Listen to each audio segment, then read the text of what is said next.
Now is pronouns and this is personal pronouns. अब हम क्या पढ़ेंगे? Personal pronouns. There are different kinds of pronouns in this chapter. We shall look at only one of them. कौन सा है? Personal. अब क्या, these pronouns are called personal pronouns because we use them to refer to ourselves. ये हमें किसको refer करते हैं? हमें अपने आप को। पर्सनल क्यों कहा गया है? Personal, personal mean when something is refers to ourselves। जब हम अपने बारे में बात कर रहे हैं तो ये हम पर्सनल बात कर रहे हैं और इनको कहेंगे पर्सनल प्रोनाउन। अच्छा, क्या है? To ourselves, to people we are talking to, या फिर उन लोगों को जिनको हम बात कर रहे हैं, जिसके साथ हम बात कर रहे हैं, talk to. Then is to people we are talking about, या फिर वो पीपल जिनके बारे में हम बात कर रहे हैं, talking about. Now this is number one, personal, अपने बारे में। देन पीपल, जिसके साथ बात कर रहे हैं, और वो पीपल जिसके बारे में बात कर रहे हैं। जैसे for example I am talking about my friend, तो वो भी एक पर्सनल प्रोनाउन है। The speaker. अब यह क्या है? When we tell somebody something, 3 persons are usually involve. 3 persons involve होते हैं जब हम एक बात करते हैं। कौन कौन से पर्सन्स होते हैं?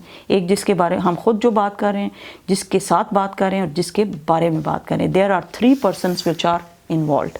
How many persons are involved? 3 kind of persons are involved. Now look, the speaker or the person who is saying something, एक होता है speaker जो बात कर रहा है। जैसे अब मैं बात कर रही हूँ तो मैं speaker हूँ, नंबर 1। और number 2, the person spoken to और the person to whom the speaker is saying. Speaker जिसके साथ बात कर रहा है, 2 person, वो सेकंड पर्सन हो गया। और एक द पर्सन स्पोकन ऑफ और द पर्सन अबाउट, और जिस पर्सन के बारे में, पर्सन अबाउट, जिसके बारे में आप बात करें, you are talking about, that is the third person. Okay, remember that we are using the word person here in a general sense, that is to refer to anything living or non-living. और ये person कौन हो सकते हैं? living भी हो सकते हैं, living, या फिर non-living। non-living होंगे तो it, और living होंगे तो they, their, we, our, और ये सारी चीज़ें pronoun सारे use होंगे। Okay, then is remember that we are using the word person here in general to anything living or non-living। ये किसके लिए यूज़ कर रहे हैं? living के लिए भी और non-living। The king told Ali, I must ask you to forgive Salim for what he has done। अब हमने एक एग्जाम्पल लेनी है। The king told Salim as capital। The king told, Ali. The king told Ali, I must ask you to forgive Salim। Forgive का क्या मतलब होता है? माफ़ करें सलीम को, for what he has done, जो भी उसने किया है उसको माफ़ कर दें। ठीक है। Now look, the pronoun I refers to the speaker। I किसको कर रहा है? स्पीकर को रेफर कर रहा है। The pronoun I refers to the speaker, the king। The king told Ali, I must ask you। The king told Ali, ये king के लिए यूज़ कर रहा है I, तो ये क्या है? Speaker. I must ask you, और ये जो you है ये किसके लिए उसने यूज़ किया है? The pronoun you refers to the person spoken to, जिसके साथ वो बात कर रहा है उसके लिए यूज़ किया है। The king told Ali, I must ask you, ये I किसके लिए यूज़ हुआ है? king के लिए, कि मैं आपको कहता हूँ, यानी मैं अली आपको कहता हूँ। अली किसके लिए यूज़ हुआ है? you के साथ, you की जगह पे हमने अली की जगह पे you यूज़ कर लिया। फिर है to forgive सलीम, किसको माफ़ कर दो? एक थर्ड पर्सन है जो अभी यहाँ पे the pronoun you refers to the person spoken to, जिसके साथ आप बात कर रहे हैं, that is Ali, to whom the king is speaking. The pronoun he refers to the person spoken of, that is Salim. और सलीम जो है वो थर्ड पर्सन है, उसकी जगह पे हमने क्या यूज़ किया? What he has done. ये किसके लिए यूज़ किया है? सलीम के लिए। अब देखें, द किंग टोल्ड, किंग के लिए हमने आई यूज़ किया है, अली के लिए यू यूज़ किया है और सलीम के लिए ही यूज़ किया है। ओके, और ये थोड़ा सा आपको अंडरस्टैंड करना पड़ेगा कि हम किसके लिए क्या लफ्ज़ यूज़ कर रहे हैं। And this is a little practice, this needs to, there needs to be done a little practice, and when you will do the practice you will become so good. ये सारा अंडरस्टैंड हो गया। Then है the person pronoun I which refers to the person who is speaking is known as the first person. I क्या है? First person. The person pronoun you which refers to the person who is being spoken to, जिसके साथ आप बात कर रहे हो उसको क्या कहेंगे? Second person. The personal pronoun he which refers to the person spoken of, जिसके बारे में आप बात कर रहे हैं उसको क्या कहेंगे? Third person. तीन पर्सन इन्वॉल्व हैं। आई फर्स्ट पर्सन कि मैं आपको ये कहता हूँ, मैंने अपने लिए कौन सा यूज़ किया है? First person. दूसरा कौन सा है? जिसके साथ मैं बात कर रही हूँ, सेकंड पर्सन। और जिसके बारे में बात कर रही हूँ वो क्या होगा? Third person. Look, person singular plural, first person कैसे आता है? ये सारे क्या हैं? First person. सिंगल में आई और प्लूरल में वी, सिंगल में मी और प्लूरल में अस। फर्स्ट पर्सन सिंगल में माई और प्लूरल में आवर। अब फर्स्ट पर्सन माइन सिंगल होता है, माइन एक बंदा हो तो माइन, और अगर ज़्यादा हो तो आवर्स। ठीक है। सेकंड पर्सन क्या है? दो, दी, दे, दाइन। अब ये सिंगुलर है, ये ज़्यादातर यूज़ नहीं होते। दो, ये, यू, योर, योर्स, और यू और योर्स जो है वो सबसे ज़्यादा यूज़ होते हैं। Okay, remember that I is always written with a capital I, never with a small I. और हमेशा याद रखिएगा आई हमेशा कैपिटल होता है wherever it comes. The forms mine and ours are called possessive pronouns. These are called possessive pronouns. The forms my and our are called possessive adjectives because they act like adjectives. इसकी अगर detail में ना भी जाएं तो भी कोई problem नहीं है, but you should understand, you know, if this is written you have to understand what it is written. Then ये plural और ये singular. We now usually use you for though, thou, though, thee and you, and your and yours instead of thee, thy and thine. The forms ये अब ज़्यादातर use नहीं होते। ज़्यादातर क्या यूज़ होता है? yours, you, yours. seldom used, अभी मैंने आपको बताया बहुत कम यूज़ होते हैं, यानी seldom used होते हैं, and then only sometimes in prayers and poems. और ये ज़्यादातर किधर यूज़ होते हैं?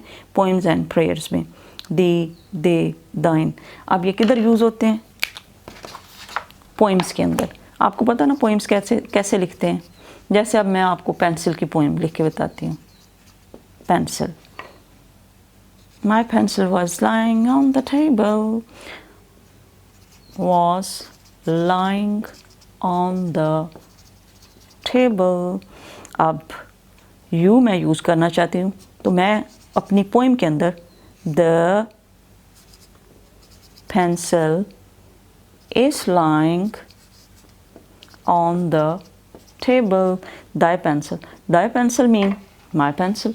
So in the poems we can use these things, but in real life when we talk to people it is not appropriate that we should talk like this, क्योंकि वो understanding करने में problem होगा।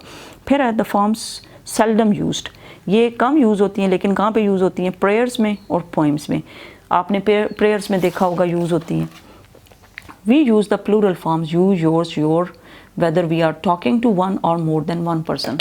और इसमें ज़्यादा बंदों के साथ बोल रहे हैं तब भी यू यूज़ करेंगे, योर्स भी यूज़ करते हैं और योर भी यूज़ कर सकते हैं। वन और मोर देन वन पर्सन। जैसे आपके सामने एक बंदा खड़ा है, आप कहते हो यू गो, एक बंदा है। कितने बंदे हैं? एक बंदा है। उसको भी आप कहते हैं यू गो, सिंगल बंदे के लिए। सिंगुलर के लिए यू गो। अगर आपके सामने ज़्यादा बंदे खड़े हैं क्राउड की शक्ल में, या 3 खड़े हैं या 4 खड़े हैं, आप फिर भी क्या कहोगे? यू गो, आप जाएं। और ये यू किसके लिए भी यूज़ होता है? प्लूरल के लिए भी, एक से ज़्यादा पर्सन्स के लिए भी यूज़ होता है। Okay, now I think it is understood by you that you will be you all the time. Masculine feminine के लिए भी डिफरेंसेस होते हैं। क्या? ही मैस्कुलिन अगर आदमी हो तो he, him, his, she, her, hers. Common के लिए इट, इट्स, और प्लूरल अगर ज़्यादा है तो फिर के लिए उसके लिए दे, देम, देयर, देयर्स।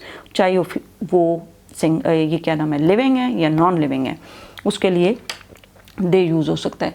जैसे मैं कहती हूँ these are pencils, pencils are of different colours, तो मैं ये कह सकती हूँ they are of different colours. क्या यूज़ कर सकती हूँ, they are of different colors. It means if the pencils are non-living, I can also use they.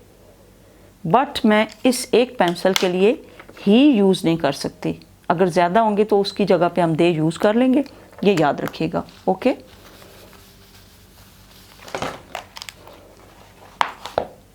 हाँ, अगर एक पेंसिल होगी तो मैं कहूँगी its colour is blue, this is a pencil and its colour is blue. Okay, they, there.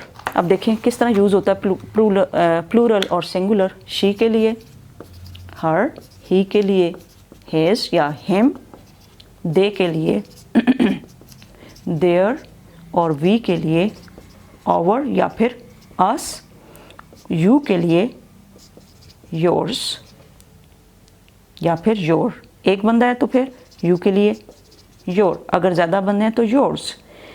और our selves किस वक्त यूज़ होता है, अगर वी है तो आवर सेल्व्स। अगर ये थोड़ी सी प्रैक्टिस चाहिए आपको, दे है तो themselves. Why we are using selves, selves because they are more than one person, they are more than one person. And this is all about your practice. When you will do a little practice, more practice, not little, then you will get the whole process. The forms hers, theirs are known as possessive pronouns. Hers और theirs क्या है, hers, theirs, possessive pronouns. The form her as in her book and there are known as possessive adjectives because they act like adjectives. The form his is used both as a possessive pronoun and as a possessive adjective. His किसके लिए use होता है, possessive pronoun और possessive adjective के लिए, क्योंकि ये possession बताता है। possession का क्या मतलब होता है, possession. For example, this pen is mine. ये मेरी मलकियत है, तो मलकियत के लिए हम लोग क्या यूज़ करते हैं, पोसेसिव प्रोनाउन। पोसेसिव प्रोनाउन जैसे it's mine, it's mine. Mine क्या है, ये मेरा है, ये मेरी पोसेशन को शो कर रहा है, इसलिए हमने इसको कहेंगे पोसेसिव प्रोनाउन है माइन। या फिर कहेंगे इट्स हर, ये उसकी है, इट्स हर्स।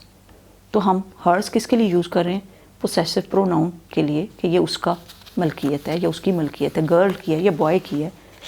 हर्स या हिज द पोसेसिव प्रोनाउन है। His is used both as possessive pronoun and as possessive adjective के तौर पर भी यूज़ होता है। जैसे हम कहते हैं कि ये मेरा पेन है, इसको एडजेक्टिव भी कह सकते हैं कि ये हमें एक क्वालिटी भी शो कर रहे हैं कि this is mine. You will learn the use of all the forms used as possessive adjectives and possessive pronoun in chapter 5 में आप डिटेल में पढ़ेंगे। Pick out the personal pronoun accepting the possessive adjectives and possessive pronouns from the following sentences. Mention of what kind, first, second or third person each is and its number, singular और plural.